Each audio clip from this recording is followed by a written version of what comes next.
Friday का दिन और पेनफुल रही थी लास्ट सीरीज, सितंबर सीरीज। हमने सीरीज ऑन सीरीज 4% के आसपास का डिक्लाइन पिछली सीरीज में देखा।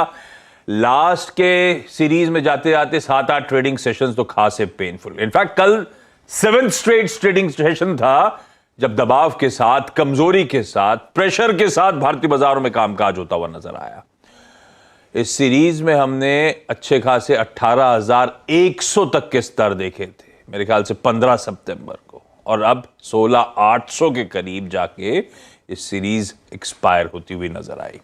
खैर, नई सीरीज, नया दिन, पर संकेत बदले नहीं है। मैं जोश में आ रहा था लेकिन कुछ बदलेगा नहीं। एसजीएक्स निफ्टी 1/3% का दबाव भी दिखाएगा, 60-70 पॉइंट नीचे ही खुलेंगे, और प्रोड्यूसर साहब ने हेडलाइन में मूड माहौल ब्यूटीफुली कैप्चर करा हुआ है। यूएस में भी 7वां ट्रेडिंग सेशन था पेन का। वो बेयर मार्केट टेरिटरी में वापस सारे इंडेक्सेस स्लिप होते हुए, डाउ 21% अपने साल के हाई से नीचे, दिन भर कमजोरी के साथ वहां पे कामकाज और खबरें खराब आती हुई सारे दिग्गज कंपनियों को लेकर। इन सबको आगे मैप करूंगा।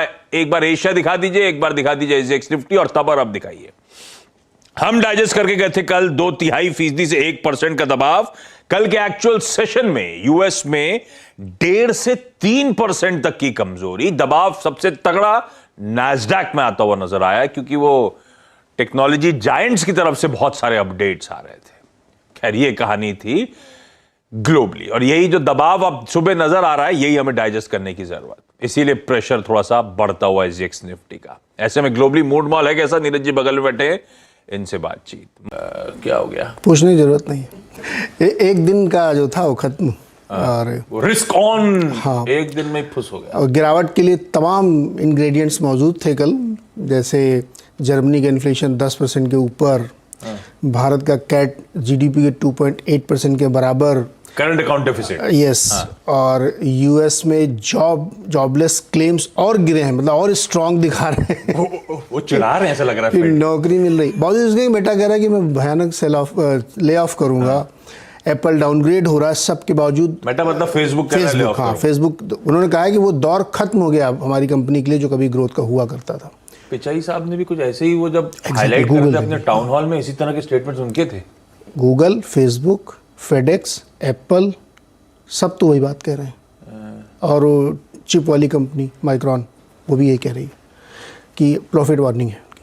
तो सॉफ्ट बैंक ने, वो भी उनका अपडेट आ गया, उनका विजन फंड से 30%, वो भी 30% की छटनी। यस, 30% छटनी कल सॉफ्ट बैंक ने भी बोला। तो अब वो रियल पिक्चर सामने आ रही है, तो इसीलिए वो कल फिर से सेल ऑफ हुआ ज़बरदस्त तरीके से। हालांकि फिर भी 5.5 से कम हो गए, थोड़ा सा 450 भी रुका, लेकिन इसका कोई मतलब नहीं है। और नैस्डैक में आपने बिल्कुल सही कहा कि वो इतना ज़्यादा इसलिए गिरा क्योंकि एप्पल वगैरह में तमाम गिरावट देखने को मिली, काफ़ी कमज़ोरी आई है, और आगे भी ये जारी रहने की संभावना है, क्योंकि अब जो रिजल्ट सीजन शुरू होने वाला है उसमें पहले से अनुमान लग रहे हैं कि कमज़ोर होगा। और एक कल देखिए, कल कितनी दिलचस्प बात हुई है। पहली बार कितने सालों बाद एक्सॉन मोबिल ने मेटा को सरपास कर दिया है। एक्सॉन पुराने वाले तेल कंपनी का, हाँ, पुराने फॉर्म में तेल कंपनी एक्सॉन का स्टॉक 30% ईयर टू डेट ऊपर है, इनका 58% नीचे है। तो मार्केट कैप उड़ गया है, तो वो ऊपर हो गया है। देखिए कैसे खेल बदल रहा है।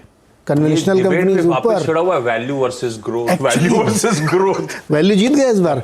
और कितना सटीक पड़े हैं वॉरेन बुफेट साहब। उनकी जो ओसिडेंटल पेट्रोलियम वो अभी भी ऊपर है, ऊपर की तरफ जा रहा है। उन्होंने और शेयर खरीदे 6 लाख। तो कुल मिला के कहानी, खैर उधर हम लोग नहीं है, वो आगे 8 बजे डिटेल में करेंगे। माहौल बिल्कुल ठीक नहीं है, और लिज ट्रॉस ब्रिटिश प्राइम मिनिस्टर ने कहा कि हमने जो प्लान रखा है उस पर मैं एकदम स्टिक करूंगी, कोई चांस नहीं कि मैं उस पर यू टर्न लूँ।